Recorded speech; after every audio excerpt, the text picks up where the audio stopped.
उस मोड को ऑन कर देती है जिससे कार के अंदर कोई नहीं जा सकता। यानी कि कार अब पूरी तरह से एक बंकर के रूप में बदल चुकी है। अब सैंड्रा सामान खरीद ही रही होती है कि तभी वो देखती है कि उसका बेटा वहां पर नहीं है। सैंड्रा इस बात से डर जाती है क्योंकि उसके बेटे को अस्थमा भी है, पर जब वो बाहर जाती है तो देखती है कि वहां पर कुछ लड़कियां हैं जिनके साथ उसका बेटा खेल रहा है। सैंड्रा को गुस्सा आ जाता है और वो उन्हें उल्टा सीधा कहना शुरू कर देती है, जिसके बाद वो सैंड्रा की तरफ बढ़ने लगते हैं। लेकिन सैंड्रा अपने बेटे को लेकर अपनी कार में बैठ जाती है और कार के बंकर वाले मोड को, जिसे वॉल्ट मोड कहा जाता है, उसे ऑन कर देती है। इसके बाद सैंड्रा अपने बेटे को लेकर निकल जाती है। इसके बाद सैंड्रा अपनी बेस्ट फ्रेंड को कॉल करती है। उसकी बेस्ट फ्रेंड बताती है कि इस वक्त मैं होटल में हूँ। सैंड्रा को शक हो जाता है कि हो ना हो उसकी बेस्ट फ्रेंड उसके पति के साथ है, यानी कि इन दोनों का अफेयर हो रहा है। सैंड्रा को यह भी पता चल जाता है कि उसकी बेस्ट फ्रेंड के साथ उसके कमरे में कोई है। वो उसे इंसिस्ट करती है कि मुझे उसका चेहरा दिखाओ, पर उसकी बेस्ट फ्रेंड उसे चेहरा नहीं दिखाती और फोन को कट कर देती है। सैंड्रा की परेशानियां अब और भी बढ़ जाती है, पर अब सैंड्रा अपनी मदर इन लॉ के घर पहुंच चुकी है। पर घर के अंदर जाने की बजाय वो तय करती है कि वो उसी होटल में जाएगी जहां पर उसके हस्बैंड ने स्टे किया ताकि उसे रंगे हाथों पकड़ सके। और अब वो अपनी कार को पूरी स्पीड से उस तरफ भगाना शुरू कर देती है। कार का एआई सिस्टम उसे बताता है कि आगे एक्सीडेंट है, हमें दूसरे रूट से जाना चाहिए, लेकिन वो किसी भी तरह से जल्द होटल तक पहुंचना चाहती है। इसीलिए वो कार के एआई सिस्टम से कहती है कि मुझे सबसे शॉर्टकट रास्ता बताओ। और अब उसकी कार एक शॉर्टकट रास्ते की तरफ बढ़ चलती है जो कि बीहड़ का रास्ता होता है। चारों तरफ बहुत ज्यादा अंधेरा होता है, इसीलिए उसे कुछ नहीं दिख रहा होता। और अब सैंड्रा, जो कि बहुत ज्यादा टेंशन में है, वो सिगरेट जला लेती है। सिगरेट के धुएं से कार के एआई सिस्टम को लगता है कि कार में आग लग गई है, इसीलिए कार के वो इमरजेंसी मोड को ऑन कर देती है। हालांकि सैंड्रा से कहती है कि मैंने सिर्फ सिगरेट जलाई है, लेकिन वो उसकी बात को समझ नहीं पाती। और अब सैंड्रा अपने हाथ में पूरा कंट्रोल ले लेती है, यानी कि अब कार मैनुअल मोड पर है। तभी सैंड्रा का बेटा खांसना शुरू कर देता है क्योंकि उसे अस्थमा है और वो धुएं को बर्दाश्त नहीं कर सकता। सैंड्रा अपनी सिगरेट फेंक देती है। उसका बेटा रो रहा होता है, इसीलिए अपने फोन को वो अपने बेटे को दे देती है। तभी सैंड्रा की कार की टक्कर किसी जानवर से होती है। सैंड्रा की गाड़ी रुक जाती है। ये कार इतनी मजबूत होती है कि ऊपर पहाड़ से गिरने के बाद भी इस कार का कुछ नहीं बिगड़ सकता।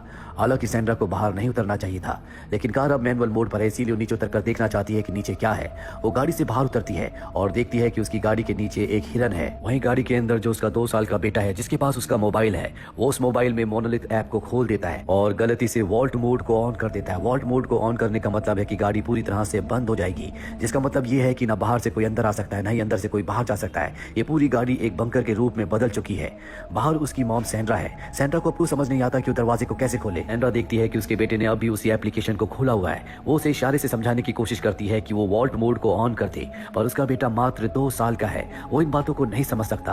और तभी उसके बेटे के हाथ से मोबाइल छूट जाता है और अब वो मोबाइल नहीं उठा सकता क्योंकि उसने सीट बेल्ट लगाई है। 2 साल के बच्चे को पता नहीं होता कि सीट बेल्ट को कैसे खोला जाता है। सैंड्रा बाहर बहुत परेशान हो जाती है। पत्थर से वो शीशे को तोड़ने की कोशिश करती है, लेकिन ये कार दुनिया की सबसे मजबूत और सबसे सेफेस्ट कार है, इसीलिए इसके शीशे को तोड़ा नहीं जा सकता। सैंड्रा पूरी तरह से परेशान हो जाती है। उसने पीछे एक पावर हाउस देखा था। सैंड्रा मदद के लिए वहां पर जाती है, लेकिन वहां कोई नहीं होता। हालांकि वहां पर एक फोन होता है, लेकिन वो भी डेड है। अब सैंड्रा एक बार फिर से कार की तरफ बढ़ने लगती है, लेकिन तभी उसे एहसास होता है कि उसके आसपास कोई जानवर है। वो भागते हुए कार की छत पर चढ़ जाती है, लेकिन उसके आसपास जो भी जानवर है वो इतनी आसानी से जाने वाला नहीं है, इसीलिए वो हैमर से कार पर हमला करती है, जिससे कार का अलार्म बजना शुरू हो जाता है और वो जानवर वहां से भाग जाता है। किसी तरह से रात कट जाती है और सुबह सैंड्रा देखती है कि जिस जगह पर वो खड़ी है चारों तरफ भीड़ है, यानी कि आसपास इन्हें कोई मदद नहीं मिल सकती। तभी उसे याद आता है कि रास्ते में उसने एक एयरपोर्ट का बोर्ड देखा था जहां उसे मदद मिल सकती है।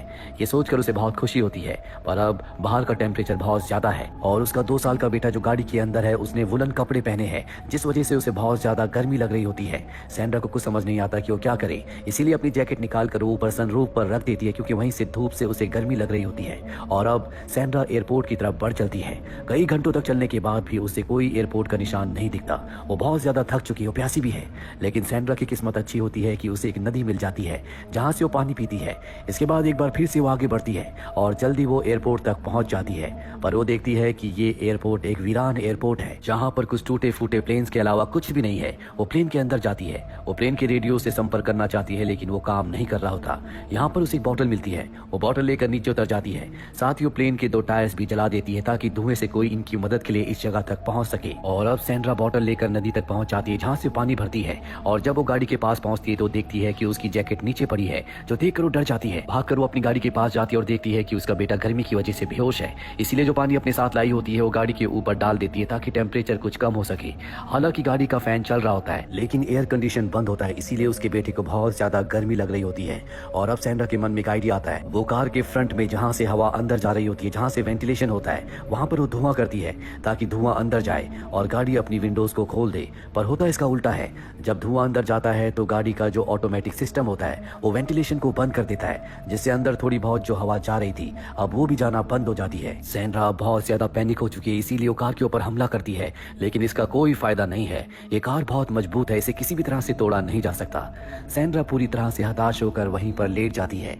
कुछ साल बीत जाते हैं और सैंड्रा अब अपने पति के साथ इसी जगह पर आती है क्योंकि उसका बेटा अब इस दुनिया में नहीं रहा। उसका पति कहता है कि तुमने हमारे बेटे को मारा है, तुमने उसे गाड़ी के अंदर बंद कर दिया था। और तभी सैंड्रा की आंख खुल जाती है क्योंकि ये उसका सपना था। सैंड्रा गाड़ी के पास जाती है और देखती है कि उसका बेटा पूरी तरह से अचेत है। वो समझ जाती है कि उसका बेटा अब इस दुनिया में नहीं रहा। वो कहती है कि तुम तो स्वर्ग में जाओगी लेकिन मैं नर्क में जाऊंगी। पर तभी वो देखती है कि उसके बेटे की उंगलियां हिल रही है।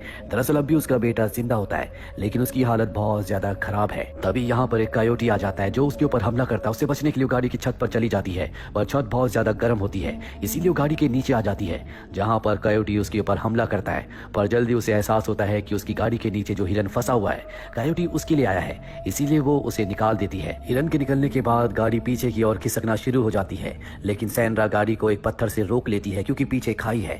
और अब सैंड्रा के दिमाग में एक आइडिया आता है, क्यों ना वो इस गाड़ी को ऊपर से नीचे फेंक दे ताकि गाड़ी के एआई सिस्टम को यकीन हो जाए कि एक्सीडेंट हुआ है, इसीलिए वो गाड़ी के दरवाजों को खोल देगी। उसने कंपनी से इस बारे में सुना था। उसे इस बात का भी यकीन होता है कि गाड़ी बहुत मजबूत है, गाड़ी को ऊपर से फेंकने के बाद भी उसके बेटे को कुछ नहीं होगा। और अब वो ऐसा ही करती है, वो गाड़ी को ऊपर से नीचे खाई में धकेल देती है। और अब जब गाड़ी हवा में होती है तो गाड़ी के एआई सिस्टम को पता चल जाता है कि गाड़ी हवा में है, जिसका मतलब ये है कि गाड़ी का एक्सीडेंट हो गया है।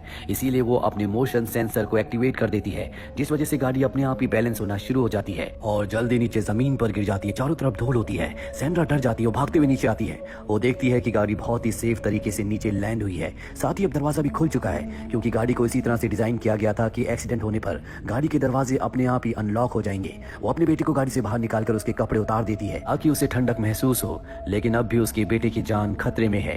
वहीं कार अपने पूरे के पूरे एआई सिस्टम को रिबूट करती है और अब कार एक बार फिर से रिबूट होने के बाद चलने के लिए तैयार है।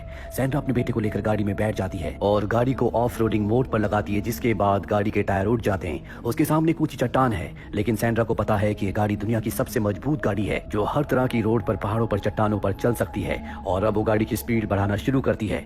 गाड़ी उस चट्टान पर बड़ी आसानी से चढ़ जाती है और जल्दी रोड पर आ जाती है। इसके बाद सैंड्रा अपने बेटे को लेकर हॉस्पिटल में आ जाती है, जहां पर कुछ ही देर बाद उसका बेटा पूरी तरह से नॉर्मल हो जाता है और इस तरह सैंड्रा अपने बेटे की जान बचा